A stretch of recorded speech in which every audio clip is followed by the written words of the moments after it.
Si les mystères de la vie vous mènent à zéro, n'y pensez pas, n'y pensez pas, n'y pensez pas trop. Pourquoi lorsque tombe la pluie, nous vient-elle d'en haut? N'y pensez pas, n'y pensez pas, n'y pensez pas trop. Pourquoi la lune a-t-elle une influence sur les marées? Bien, alors ma question est très simple. Si l'on n'a rien à cacher, faut-il craindre que nos traces numériques soient enregistrées et analysées par les entreprises et les gouvernements? Moi, je pense que c'est important de s'en soucier parce que même si on n'a rien à cacher, il y a beaucoup de marketing qui est fait à partir de ces données-là. Fait qu'on, après ça, par exemple, en politique, on vient nous cibler puis on vient parler à des gens précis en fonction des informations qu'on a sur eux.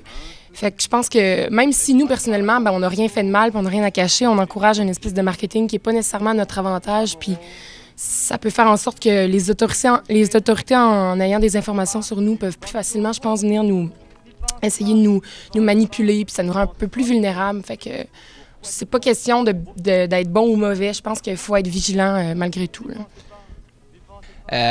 Oui, on va avoir la publicité ciblée, mais tant qu'à ça, je préfère peut-être avoir plus de publicité ciblée pour ce qui me concerne, ce qui m'intéresse, que d'être bombardé juste par les centaines et des centaines de publicités qui m'intéressent juste pas dans une journée. Tandis que là, ça va vraiment plus cibler mes intérêts. C'est sûr qu'il va y avoir d'autres parties, peut-être, de notre vie, comme vous dites, qu'on aurait peut-être gardé secrète, mais en même temps, je vois pas comment ils pourraient nous ressortir ça nécessairement dans un contexte où est-ce que les données qu'eux récoltent soient privées, soient utilisées, mettons, pour une surveillance dans le cas d'actes terroristes ou d'activités illégales. En fait, c'est plus par rapport à la question que je me demande à quel point est-ce que ça pourrait arriver à des personnes comme nous, des étudiants normaux qui mènent une vie assez simple, qui visiteraient par exemple des sites pour un travail ou pour approfondir leurs connaissances, puis après ils se feraient, mettons, arrêter par les autorités ou se faire fouiller aux douanes ou des trucs comme ça. On dirait que j'ai de la misère à concevoir que ça pourrait arriver suite à mes navigations sur le web. C'est plus ça par rapport à la question, en fait. Ce qui fait que j'ai pas vraiment de réponse. J'ai de la misère à concevoir que ça pourrait arriver. Pensez pas trop.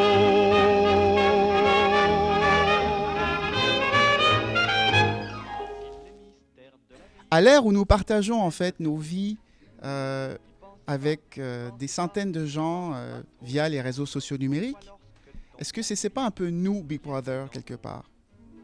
Je pense qu'en décidant de prendre part à ces médias sociaux-là, on donne en quelque sorte notre autorisation, qu'on est prêt à diffuser notre information puis on accepte que les autres voient notre information.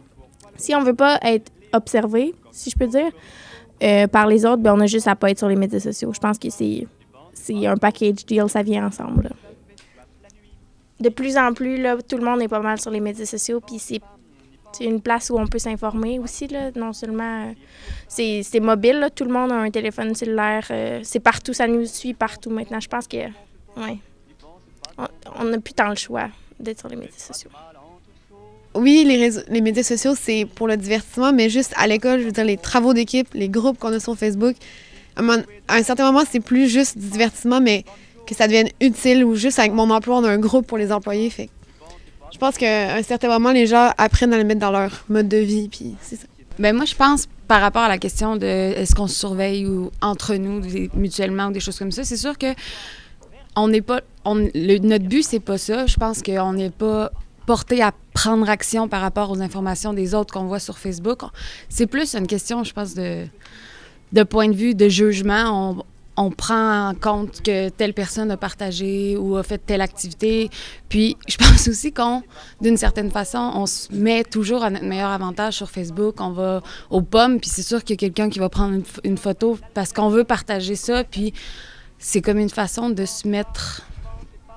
on sait que les autres nous regardent puis nous surveillent mutuellement. Fait que c'est sûr qu'on va prendre en compte ça, puis on agit.